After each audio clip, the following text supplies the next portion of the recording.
स्वागत है दोस्तों आप सभी का आपके अपने YouTube चैनल आर के विथ एजुकेशन पर। दोस्तों आज हम बात करेंगे बाल विकास और शिक्षा शास्त्र की हमारी जो टॉपिक वाइज प्रश्नोत्तरी चल रही थी उसका आज भाग 42वां है और हमने इसके अंदर 30 प्रश्न शामिल किए हैं। जो अंतर्द्वंद जो हमारा टॉपिक दे रखा है समायोजन के पार्ट में, उससे संबंधित आज हम 30 प्रश्न इसमें लिए हैं। ये सारे के सारे प्रश्न हैं जो विगत परीक्षा में पूछे गए प्रश्न हैं तथा एग्जाम की दृष्टि से महत्वपूर्ण प्रश्न है। यदि आप इन प्रश्नों को PDF के रूप में चाहते हो तो आप हमारे टेलीग्राम चैनल है आर के विथ एजुकेशन, उसको ज्वाइन जरूर कर ले। टेलीग्राम चैनल को लिंक आपको उसका डिस्क्रिप्शन में मिल जाएगा या आप टेलीग्राम पे जाके उसको सर्च कर सकते हो। तो अगर आप हमारे यूट्यूब चैनल पर पहली बार विजिट कर रहे हो तो यूट्यूब चैनल को सब्सक्राइब जरूर कर दें। और इन प्रश्नों की जो आपको प्लेलिस्ट है वो रीड साइकोलॉजी के नाम से आपको मिल जाएगी, तो आप वहाँ से भी इनको क्रम वाइज देख सकते हो। आज हमारा 42वां भाग है, 30 प्रश्न इसके अंदर है। तो देख लेते हैं आज का पहला प्रश्न। पहला प्रश्न है अंतर्द्वंद का अर्थ क्या है। ऑप्शन 1 दे रखा है मन में एक रूपता, ऑप्शन 2 दे रखा है मन में विरोधाभास, ऑप्शन 3 दे रखा है मन में संतोष, ऑप्शन 4 दे रखा है मन में सुख, ऑप्शन 5 दे रखा है अनुत्तरित प्रसन्न। तो अंतर्द्वंद का जो अर्थ है वो है मन में विरोधाभास। कभी कभी हमारे सामने इस प्रकार की समस्याएं होती है कि हम उनको लेकर थोड़े असमंजस में रहते हैं या उनमें विरोधाभास की स्थिति हमारे सामने रहती है कि हम ये काम करें या नहीं करें, तो इसे वो बोला गया अंतर्द्वंद। तो सही आंसर हो जाएगा इसका ऑप्शन नंबर बी, इसका सही आंसर रहेगा। कल भी मैंने आपको बताया था अंतर्द्वंद से संबंधित इनकी कई परिभाषाएं भी हैं, कई मनोवैज्ञानिक है जिनकी परिभाषाएं में कुछ एक दो मनोवैज्ञानिक है जिनकी परिभाषाएं आपको बोल के बता देता हूँ। तो पहला जो मनोवैज्ञानिक है वो है डगलस और होल। क्या है? डगलस व होल। इनकी एक परिभाषा है कि द्वंद उस पीड़ादायक संवेगात्मक स्थितियों कहते हैं। पीड़ादायक उन्हीं की भाषा में है पीड़ादायक संवेगात्मक स्थिति। संवेगात्मक स्थितियों कहते हैं जो विरोधी और प्रतिवादात्मक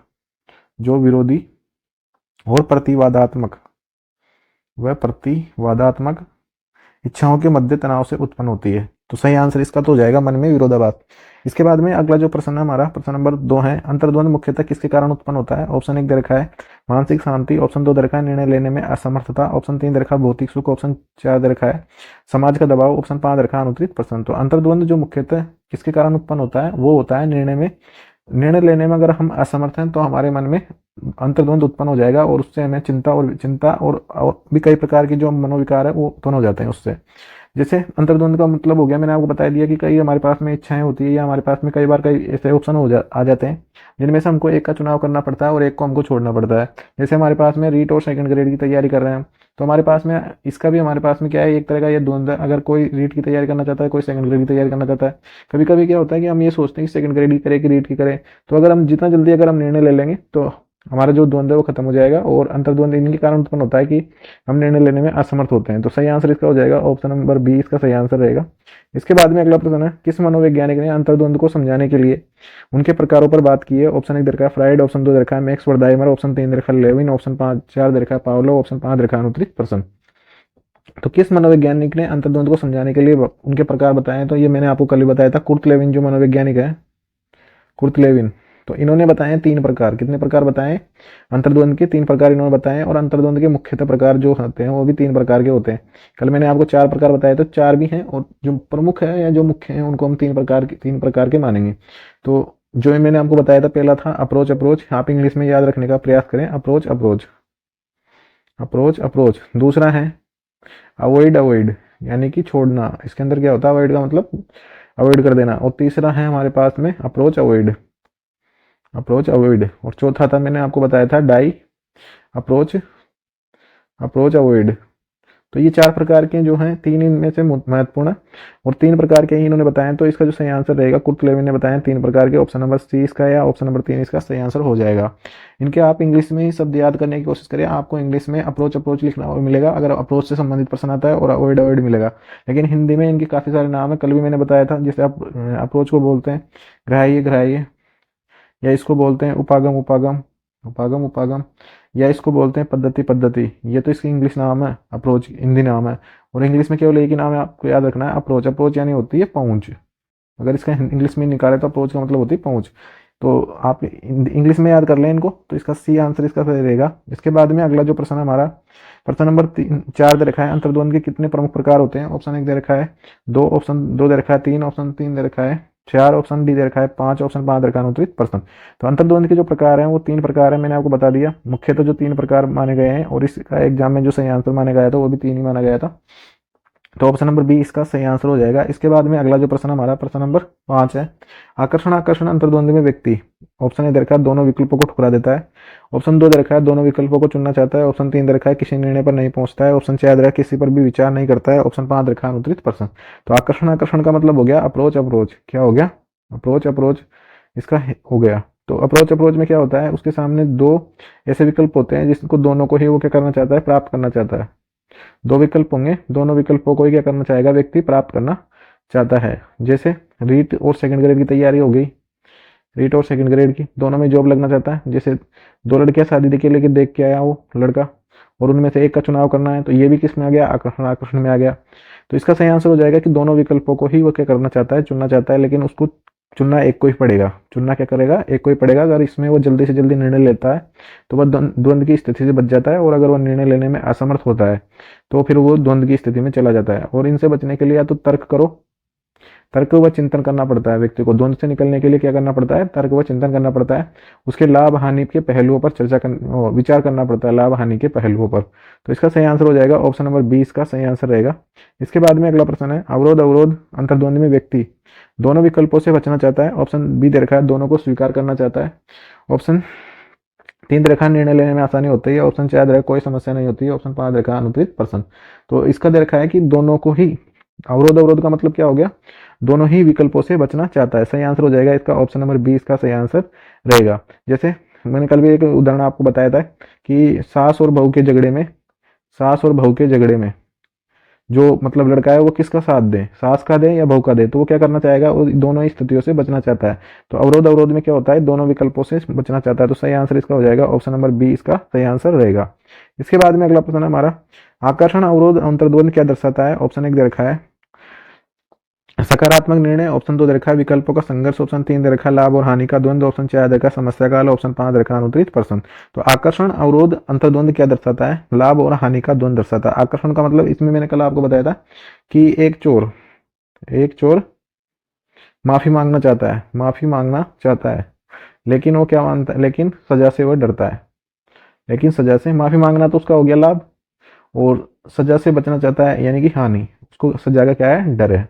तो ये हो जाएगा लाभ और हानि का जो द्वंद्व होता है, तो ये हो जाएगा इसका सी आंसर। इसमें एक उदाहरण हो रहा है कि एक बच्चा, हाँ एक प्रेम व्यक्ति क्या करना चाहता है, एक व्यक्ति है प्रेम विवाह करना चाहता है, प्रेम विवाह करना चाहता है, लेकिन लेकिन लेकिन वो चाहता है कि ये माता पिता की इच्छा के विरुद्ध, माता पिता की इच्छा के विरुद्ध करना चाहता है। तो माता पिता की इच्छा के विरुद्ध जो करेगा वो तो क्या हो गया, उसका हानि हो गई। और इसका जो हो जाएगा वो हो जाएगा, क्या हो जाएगा इसका, आकर्षण हो जाएगा इसके अंदर। तो सही आंसर इसका हो जाएगा आकर्षण और अवरोध। तो इसका सही आंसर हो जाएगा ऑप्शन नंबर सी, लाभ और हानि का जो द्वंद्व है वो इसके अंदर देखने को मिलता है। इसके बाद में अगला जो प्रश्न है हमारा प्रश्न नंबर 8 है, अंतर्द्वंद को दूर करने का सबसे प्रभावी तरीका क्या है। ऑप्शन 1 दे रखा है समस्या को अनदेखा कर देना, ऑप्शन 2 दे रखा है निर्णय लेने का अभ्यास करना, ऑप्शन 3 दे रखा है दूसरों पर निर्भर रहना, ऑप्शन डी दे रखा है किसी से सलाह लेना। तो समस्या को अनदेखा कर देना तो किसी भी समस्या का समाधान हो ही नहीं सकता। दूसरों पर निर्भर आप रह सकते हो, लेकिन दूसरे पर निर्भर रहना भी आपके लिए हानिकारक सिद्ध हो सकता है। और किसी से सलाह लेना है, सलाह आजकल लोग अच्छी नहीं देते, आजकल गलत सलाह लोग देने की कोशिश करते हैं। तो अंतर्द्वंद को दूर करने का जो सबसे प्रभावी तरीका है वो होता है निर्णय लेने का अभ्यास। और निर्णय लेने का अभ्यास कब होगा आपको, जब आपके सामने ऐसी समस्या आएगी और आपका जो तर्क और चिंतन जब आपका अच्छा होगा, तभी आप किसी भी द्वंद से निकलने के लिए निर्णय ले सकते हो। काफी लोगों के मतलब ऐसी ही समस्या रहती है, वो उलझे रहते हैं किसी भी काम को लेकर, यार मैं ये करूँ कि ना करूँ, इस परीक्षा की तैयारी करूँ कि नहीं करूँ, पहले मैं शादी करूँ या परीक्षा की तैयारी करूँ। इस प्रकार की जो द्वंद मन में होते हैं उन पर जो आप निर्णय लोगे, आप उन निर्णय तर्क और चिंतन के आधार पर ले सकते हो। तो सही आंसर इसका हो जाएगा ऑप्शन नंबर बी। इसके बाद में अगला जो प्रश्न हमारा प्रश्न नंबर 9 है, अंतर्द्वंद की स्थिति किसे प्रभावित करती है। ऑप्शन 1 दे रखा है मानसिक संतुलन, ऑप्शन 2 दे रखा है सामाजिक संबंध, ऑप्शन 3 दे रखा है शारीरिक स्वास्थ्य, ऑप्शन 4 दे रखा है उपयुक्त सभी। तो अंतर्द्वंद की जो स्थिति है आपके मानसिक संतुलन को भी प्रभावित करेगी, सामाजिक संबंधों को भी प्रभावित करेगी और शारीरिक स्वास्थ्य को भी प्रभावित करेगी। तो सही आंसर हो जाएगा इसका ऑप्शन नंबर डी, इसका सही आंसर रहेगा। अंतर्द्वंद की स्थिति मानसिक संतुलन को किस प्रकार प्रभावित करेगी, क्योंकि उसमें चिंता और विकार बढ़ेंगे। चिंता व विकारों से वो क्या हो जाएगा, ग्रसित हो जाएगा अगर वो लंबे समय तक इन चीज़ों में उलझा रहा है। तो अगर इन चीज़ों में अगर उलझा रहा है तो उसका सामाजिक संबंध ऑटोमेटिकली कम हो जाएंगे और शारीरिक स्वास्थ्य उसका धीरे धीरे बिगड़ता चला जाएगा। सही आंसर हो जाएगा इसका ऑप्शन नंबर डी।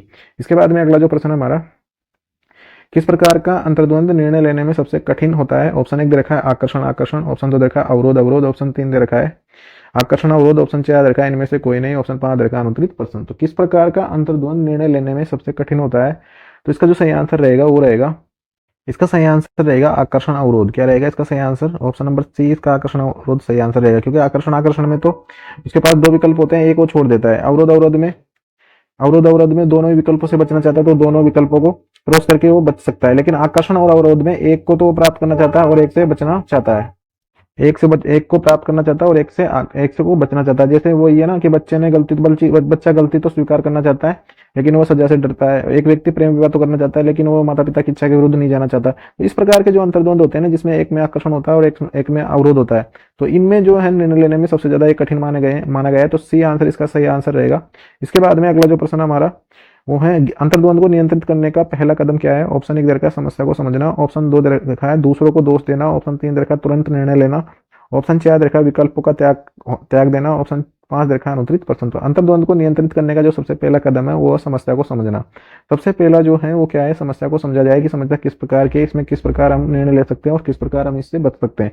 तो सही आंसर इसका हो जाएगा ऑप्शन नंबर ए। इसके बाद में अगला जो प्रश्न हमारा प्रश्न नंबर 12 है, अंतर्द्वंद का प्रभाव अधिकतर किस पर पड़ता है? ऑप्शन एक दे रखा है शारीरिक स्वास्थ्य पर, ऑप्शन दो दे रखा है मानसिक संतुलन पर, ऑप्शन तीन दे रखा है आर्थिक स्थिति पर, ऑप्शन चार दे रखा है सामाजिक स्थिति पर, ऑप्शन पांच दे रखा है अनुत्तरित प्रश्न।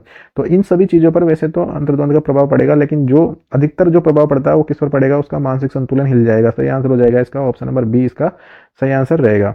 इसके बाद में अगला जो प्रश्न हमारा प्रश्न नंबर 13 है, किस स्थिति में अंतर्द्वंद का समाधान आसान होता है? ऑप्शन एक दे रखा है जब विकल्प स्पष्ट हो, ऑप्शन दो दे रखा है जब निर्णय में समय न हो, ऑप्शन तीन दे रखा है जब विकल्प समान हो, ऑप्शन चार दे रखा है जब कोई मदद ना मिले, ऑप्शन पांच दे रखा है अनुत्तरित प्रश्न। तो किस स्थिति में अंतर्द्वंद का समाधान आसान होता है? तो जब निर्णय लेने में हम ज्यादा समय नहीं लगाएं, यानी कि जब निर्णय में समय ना हो, यानी ज्यादा समय ना ले, तो उसमें क्या हो जाएगा? अंतर्द्वंद में समाधान आसान हो जाएगा इसके अंदर। तो सही आंसर इसका हो जाएगा ऑप्शन नंबर बी इसका सही आंसर रहेगा। इसके बाद में अगला जो प्रश्न हमारा प्रश्न नंबर 14 है, अंतर्द्वंद का अध्ययन किस क्षेत्र में सबसे अधिक उपयोगी है? ऑप्शन एक दे रखा है समाजशास्त्र, ऑप्शन दो दे रखा है मनोविज्ञान, ऑप्शन तीन दे रखा है अर्थशास्त्र, ऑप्शन चार दे रखा है भौतिकी, ऑप्शन पांच दे रखा है अनुत्तरित प्रश्न। तो अंतर्द्वंद का अध्ययन किस क्षेत्र में सबसे अधिक उपयोगी? तो मनोविज्ञान के क्षेत्र में अंतर्द्वंद का अध्ययन मनोविज्ञान के क्षेत्र में सबसे अधिक उपयोगी है। सही आंसर हो जाएगा इसका ऑप्शन नंबर बी इसका सही आंसर रहेगा। इसके बाद में अगला प्रश्न हमारा प्रश्न नंबर 15 है, फ्राइड के अनुसार अंतर्द्वंद मुख्यतः किससे उत्पन्न होता है? ऑप्शन एक दे रखा है ईड और ईगो से, ऑप्शन दो दे रखा है ईगो और सुपर ईगो से, ऑप्शन तीन दे रखा है ईड और सुपर ईगो से, ऑप्शन तीन दे रखा है इनमें से सभी से। तो फ्राइड के अनुसार अंतर्द्वंद जो उत्पन्न होता है वो किससे होता है? ईड और ईगो से। यानी कि ईगो तो व्यक्ति को किस में रखना चाहता है? वास्तविकता में रखना चाहता है, और ईड क्या चाहता है कि भाई अपन को तो ये काम होना चाहिए हमारा, तो हमको मन को शांति मिलनी चाहिए, हमारी इच्छाएं पूरी होनी चाहिए। तो इस प्रकार का जो अंतर्द्वंद होता है वो किस में होता है? ईड और ईगो के बीच में होता है। तो सही आंसर हो जाएगा इसका ऑप्शन नंबर ए इसका सही आंसर रहेगा। इसके बाद में अगला प्रश्न हमारा प्रश्न नंबर 16 है, अंतर्द्वंद की स्थिति में सबसे अच्छी प्रतिक्रिया क्या होनी चाहिए? ऑप्शन एक दे रखा है त्वरित निर्णय, ऑप्शन दो दे रखा है समस्या का विश्लेषण, ऑप्शन सी दे रखा है विकल्पों को अस्वीकार करना, ऑप्शन डी दे रखा है समस्या से बचना। तो अंतर्द्वंद की स्थिति में सबसे अच्छी प्रतिक्रिया होनी चाहिए, समस्या का विश्लेषण हमको करना चाहिए। सही आंसर हो जाएगा इसका ऑप्शन नंबर बी इसका सही आंसर रहेगा। ऑप्शन नंबर बी इसका सही आंसर रहेगा। त्वरित निर्णय में भी मतलब आपको कभी कभी हमारा जो तुरंत लिया गया निर्णय में वहाँ कभी कभी गलत साबित हो जाता है, तो हमको सबसे पहले क्या करना है? समस्या का विश्लेषण हमको करना पड़ेगा, उसके बाद में हम निर्णय ले सकते हैं। तो सही आंसर इसका रहेगा बी। इसके बाद में अगला जो प्रश्न है हमारा प्रश्न नंबर 17 है, आकर्षण अवरोध अंतर्द्वंद किस प्रकार का संघर्ष उत्पन्न करता है? ऑप्शन एक दे रखा है सकारात्मक, ऑप्शन दो दे रखा है नकारात्मक, ऑप्शन तीन दे रखा है मिश्रित, ऑप्शन चार दे रखा है निरंतर, ऑप्शन पांच दे रखा है अनुत्तरित प्रश्न। तो आकर्षण और अवरोध, तो एक तो हो गया सकारात्मक और एक और हो रहा है नकारात्मक। तो इसका सही आंसर रहेगा ऑप्शन नंबर सी इसका सही आंसर रहेगा।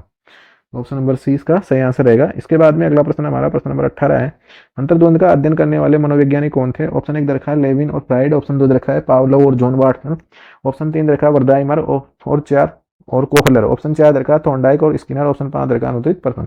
तो अंतर्द्वंद का अध्ययन करने वाले जो मनोवैज्ञानिक है वो है लेविन और फ्राइड। सही आंसर हो जाएगा इसका ऑप्शन नंबर ए इसका सही आंसर रहेगा।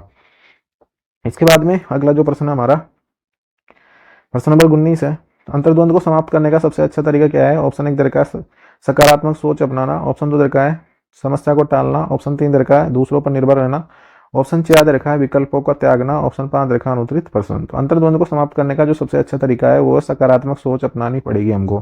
तो सही आंसर इसका हो जाएगा ऑप्शन नंबर ए इसका सही आंसर रहेगा। इसके बाद में अगला जो प्रश्न हमारा अगला प्रश्न है दोस्तों 20वां हमारा, किस स्थिति में अंतर्द्वंद बढ़ता है? ऑप्शन एक दे रखा है जब विकल्प स्पष्ट ना हो, ऑप्शन दो देखा जब निर्णय लेना आसान ना हो, ऑप्शन तीन दे रखा है जब कोई दबाव ना हो, ऑप्शन चार देखा जब समस्या हल हो जाए और ऑप्शन 5 दे रखा है, यानी कि ई दे रखा है 29%। अब पूछा गया है उनसे कि किस स्थिति में अंतर्द्वंद बढ़ता है। तो जब विकल्प स्पष्ट ना हो और जब निर्णय लेना आसान हो। तो इसका जो सही आंसर रहेगा अंतर्द्वंद बढ़ता है। तो बढ़ता है क्या है इसका, जब विकल्प स्पष्ट ना हो हमारे सामने तो अंतर्द्वंद क्या हो जाएगा, बढ़ जाएगा। जब निर्णय लेना आसान हो जाएगा तो अंतर्द्वंद तो बढ़ेगा ही नहीं, अंतर्द्वंद खत्म हो जाएगा। जब कोई दबाव ना हो और जब समस्या हल हो जाए तो ये तो मतलब कम होगा तब तो। बढ़ता कब है, जब हमारे सामने विकल्प स्पष्ट ना हो। तो सही आंसर इसका हो जाएगा ऑप्शन नंबर ए, इसका सही आंसर रहेगा। इसके बाद में अगला प्रश्न है ऑप्शन नंबर 21। जैसे इसको इसका मैं आपको एग्जांपल बता देता हूँ। जब विकल्प स्पष्ट ना हो, जैसे आप रीट की तैयारी कर रहे हो और एक कर रहे हो सेकंड ग्रेड की। अब आप क्या इस स्थिति को लेकर असमंजस की स्थिति में हो कि पहले परीक्षा किसकी हो, यानी कि हमारे सामने विकल्प ही स्पष्ट नहीं है कि किसकी एग्जाम पहले होगी किसकी एग्जाम बाद में होगी, और आप इसी चीज को लेकर परेशान हो। तो इस प्रकार का जो असमंजस है तो अंतर्द्वंद क्या होगा, इससे बढ़ता है जब विकल्प स्पष्ट ना होंगे। इसके बाद में प्रश्न नंबर 21 है हमारा, अंतर्द्वंद का अध्ययन किसे अधिक प्रभावित करता है। ऑप्शन 1 दे रखा है छात्रों को, ऑप्शन 2 देखा है नेताओं को, ऑप्शन 3 दे रखा है पेशेवरों को, ऑप्शन 4 दे रखा है उपयुक्त सभी, ऑप्शन 5 दे रखा है 29%। तो अंतर्द्वंद का अध्ययन किसे अधिक प्रभावित करता है, तो छात्रों को करता है, नेताओं को करता है और पेशेवरों को करता है। तो सही आंसर हो जाएगा इसका उपयुक्त सभी, डी आंसर इसका सही रहेगा। इसके बाद में अगला जो प्रश्न हमारा प्रश्न नंबर 22 है, अंतर्द्वंद का प्रभाव कब समाप्त होता है, जब व्यक्ति निर्णय ले लेता है, ऑप्शन 2 दे रखा है जब व्यक्ति विकल्प छोड़ देता है, ऑप्शन 3 दे रखा है जब समस्या बनी रहती है, और ऑप्शन डी दे रखा है जब व्यक्ति विकल्प बढ़ा देता है, ऑप्शन 5 दे रखा है 29%। तो जब व्यक्ति विकल्प बढ़ा देगा तो अंतर्द्वंद भी क्या होगा, बढ़ जाएगा। जैसे आपके पास में रीट है, सेकंड ग्रेड है और ग्रेड थर्ड है। थर्ड ग्रेड मान लो आप, थर्ड ग्रेड है, थर्ड ग्रेड क्या, फर्स्ट ग्रेड है, फर्स्ट ग्रेड मान लो। तीनों आपके सामने एग्जाम, पहले आपके पास 2 ही एग्जाम थी, आपने इसको इसमें फर्स्ट ग्रेड और बढ़ा ली। तो विकल्प बढ़ते ही तो फिर ज्यादा अंतर्द्वंद ज्यादा बढ़ जाएगा। जब समस्या बनी रहेगी तो अंतर्द्वंद बढ़ेगा ही। जब व्यक्ति विकल्पों को ही छोड़ देगा तो तब तो फिर कोई समस्या ही नहीं रही। तो इसका मतलब तो ये नहीं है कि अंतर्द्वंद खत्म हो जाएगा। जब व्यक्ति निर्णय ले लेता है तब जाके उसका जो अंतर्द्वंद है वो कम, उसका क्या होगा, प्रभाव कम हो जाएगा। जब व्यक्ति विकल्प ही छोड़ देगा, तीनों ही विकल्प छोड़ देगा, तो फिर उसके सामने तो कोई समस्या ही नहीं रही। लेकिन एक ना एक तो हमको चुनना पड़ेगा ना भाई। अंतर्द्वंद का मतलब ही क्या है कि 2 विकल्प हमारे पास है, 3 विकल्प है, उनमें से हमको एक को चुनना है। तो अंतर्द्वंद का प्रभाव है जब व्यक्ति निर्णय ले लेता है। तो सही आंसर इसका रहेगा ऑप्शन नंबर ए। इसके बाद में अगला जो प्रश्न है हमारा प्रश्न नंबर 23 है, अंतर्द्वंद किस प्रकार का होता है। ऑप्शन 1 दे रखा है स्थायी, ऑप्शन 2 दे रखा है अस्थायी, ऑप्शन 3 दे रखा है दोनों, ऑप्शन 4 दे रखा है इनमें से कोई नहीं, ऑप्शन 5 दे रखा है 29%। तो अंतर्द्वंद जो होता है, तो अंतर्द्वंद किस प्रकार का होता है, तो अंतर्द्वंद होता है अस्थायी प्रकार का, यानी अंतर्द्वंद हमेशा बना नहीं रहेगा, आप उसमें से निर्णय लेके आपको उसको समाधान कर सकते हो उसका। तो सही आंसर इसका हो जाएगा टेम्पररी होता है, हमेशा के लिए नहीं रहता। इसके बाद में अगला प्रश्न है प्रश्न नंबर 24 है हमारा, अंतर्द्वंद किसे प्रेरित कर सकता है। ऑप्शन 1 दे रखा है निराशा, ऑप्शन 2 दे रखा है आत्मविश्वास, ऑप्शन 3 रखा है बेहतर निर्णय, ऑप्शन 4 रखा है इनमें से सभी, ऑप्शन 5 रखा है 29%। तो इसका सही आंसर रहेगा ऑप्शन डी, इसका सही आंसर रहेगा इनमें से सभी को वो प्रेरित कर सकता है। ऑप्शन निराशा को भी, आत्मविश्वास को भी और बेहतर निर्णय को भी। सही आंसर हो जाएगा ऑप्शन नंबर डी, इसका सही आंसर हो जाएगा। इसके बाद में अगला प्रश्न हमारा, अंतर्द्वंद का निदान कब संभव है। ऑप्शन 1 रखा है जब समस्या को समझा जाए, ऑप्शन 2 रखा है जब निर्णय में देरी हो, ऑप्शन 3 रखा है जब समस्या को अनदेखा किया जाए, ऑप्शन 4 रखा है जब समस्या को टाल दिया जाए, ऑप्शन 5 रखा है 29%। तो अंतर्द्वंद का निदान कब संभव है, जब समस्या को समझ लिया जाए। तो सही आंसर इसका हो जाएगा ऑप्शन नंबर ए, इसका सही आंसर रहेगा। इसके बाद में अगला प्रश्न हमारा प्रश्न नंबर 26 है, अंतर्द्वंद के कारण कौन सी भावना अधिक होती है। ऑप्शन 1 रखा है आत्मविश्वास, ऑप्शन 2 रखा है असमंजस, ऑप्शन 3 रखा है संतोष, ऑप्शन 4 रखा है खुशी, ऑप्शन 5 रखा है 29%। तो अंतर्द्वंद के कारण कौन सी भावना अधिक होती है, तो असमंजस की जो स्थिति है वो ज्यादा हो जाती है। तो सही आंसर इसका हो जाएगा ऑप्शन नंबर बी, बी क्या रहेगा इसका सही आंसर रहेगा, असमंजस की स्थिति बन जाएगी। इसके बाद में अगला जो प्रश्न है हमारा प्रश्न नंबर 27 है, अंतर्द्वंद के कारण उत्पन्न समस्या क्या कहलाती है। ऑप्शन 1 रखा है मानसिक तनाव, ऑप्शन 2 रखा है सामाजिक संघर्ष, ऑप्शन 3 रखा है आर्थिक दबाव, ऑप्शन 4 रखा है शारीरिक तनाव, ऑप्शन 5 रखा है 29%। तो अंतर्द्वंद के कारण उत्पन्न समस्या क्या कहलाती है, मानसिक तनाव कहलाती है। सही आंसर इसका हो जाएगा ऑप्शन नंबर ए, इसका सही आंसर रहेगा ऑप्शन नंबर ए, मानसिक तनाव। इसके बाद में अगला जो प्रश्न हमारा प्रश्न नंबर 28 है, अंतर्द्वंद का प्रभाव किस प्रकार के निर्णय पर पड़ता है। ऑप्शन 1 रखा है सरल निर्णय, ऑप्शन 2 रखा है जटिल निर्णय, ऑप्शन 3 रखा है नियमित निर्णय, ऑप्शन 4 रखा है सभी प्रकार के निर्णय, ऑप्शन 5 रखा है 29%। तो अंतर्द्वंद का जो प्रभाव है वो सभी प्रकार के निर्णयों पर पड़ता है। तो सही आंसर हो जाएगा इसका ऑप्शन नंबर डी, इसका सही आंसर रहेगा। इसके बाद में अगला जो प्रश्न है हमारा प्रश्न नंबर 29 है, किसी व्यक्ति को अंतर्द्वंद से बाहर निकालने के लिए सबसे उपयुक्त उपाय क्या है। ऑप्शन 1 रखा है परामर्श, ऑप्शन 2 रखा है दंड, ऑप्शन 3 रखा है टालमटोल, ऑप्शन 4 रखा है दबाव, ऑप्शन 5 रखा है 29%। तो किसी व्यक्ति को अंतर्द्वंद से बाहर निकालने के लिए सबसे अच्छा जो उपयुक्त उपाय है वो है परामर्श देना। क्या है, परामर्श देना। सही आंसर इसका सही रहेगा। अब परामर्श को किस प्रकार से लेता है सामने वाला, या आपने किस प्रकार का परामर्श दिया है, ये व्यक्ति खुद वो तर्क और चिंतन करेगा, उस पर आधारित होगा। तो सही आंसर हो जाएगा इसका ऑप्शन नंबर ए। इसके बाद में अगला प्रश्न है इसको आप ऐसा समझ सकते हो जैसे कोई व्यक्ति लव मैरिज करना चाहता है और उसके घर वाले उसके खिलाफ है, लव मैरिज के खिलाफ है, तो अंतिम जो निर्णय होगा ना वो उसी व्यक्ति का होगा। आप तो उसको समझा सकते हो या उसको परामर्श दे सकते हो भाई इसके क्या लाभ है और क्या हानि है, लेकिन जो निर्णय लेगा वो खुद का निर्णय होगा और वो उसकी खुद की समझ पर आधारित होगा। तो सही आंसर इसका रहेगा ऑप्शन नंबर ए। इसके बाद में अगला जो प्रश्न हमारा प्रश्न नंबर 30 है, अंतर्द्वंद का मुख्य लक्षण क्या है? ऑप्शन 1 दे रखा है आत्मविश्वास, ऑप्शन 2 दे रखा है संतुलन, ऑप्शन 3 दे रखा है अनिर्णय, ऑप्शन 4 दे रखा है स्पष्टता, ऑप्शन 5 दे रखा है अनुत्तरित प्रश्न। तो अंतर्द्वंद का जो मुख्य लक्षण है वो है अनिर्णय। क्या है? अनिर्णय। तो सी आंसर इसका सही रहेगा। तो दोस्तों ये थे आज के हमारे अंतर्द्वंद से संबंधित 30 प्रश्न है। हमने 2 भागों में अंतर्द्वंद के प्रकारों और इससे संबंधित जो भी हमारे सामने समस्याएं होती है उससे 60 प्रश्न हमने इसमें देख लिए हैं। अब हमारे पास में अगला जो टॉपिक रहेगा समायोजन की विधियां हैं, उसके अंदर प्रत्यक्ष विधियां हैं और कुछ अप्रत्यक्ष विधियां हैं जिनको हम रक्षात्मक युक्तियां भी बोलते हैं। उन सभी से संबंधित हम प्रश्नों पर चर्चा करेंगे कल। अगला जो भाग होगा हमारा 43 वाला, उसमें 30 प्रश्न या 40 प्रश्न हम उसमें लेंगे। प्रश्नों की संख्या हम निरंतर बढ़ाएंगे। तो अगर आप इन प्रश्नों की पीडीएफ चाहते हो तो पीडीएफ के लिए हमारा जो टेलीग्राम चैनल है आर के विथ एजुकेशन, टेलीग्राम चैनल है आर के विथ एजुकेशन, उसको ज्वाइन जरूर कर लें। और हमने जो टीचिंग मेथड है उनकी भी क्लास चालू की है, तो उनको आप जरूर देखें, क्योंकि हमारा जो टीचिंग मेथड और साइकोलॉजी का जो पोर्शन है वो लगभग 80 नंबर कवर करता है। तो काफ़ी अच्छा ये मार्जिन है इनका। तो ऐसे वीडियो देखने के लिए और जॉब संबंधी और भी अन्य अपडेट के लिए आप हमारे यूट्यूब चैनल को सब्सक्राइब जरूर कर दें और अपने मित्रों के साथ शेयर जरूर करें। और ऐसे ही वीडियो देखने तथा जॉब संबंधी और भी अपडेट के लिए आप यूट्यूब चैनल पर बने रहें।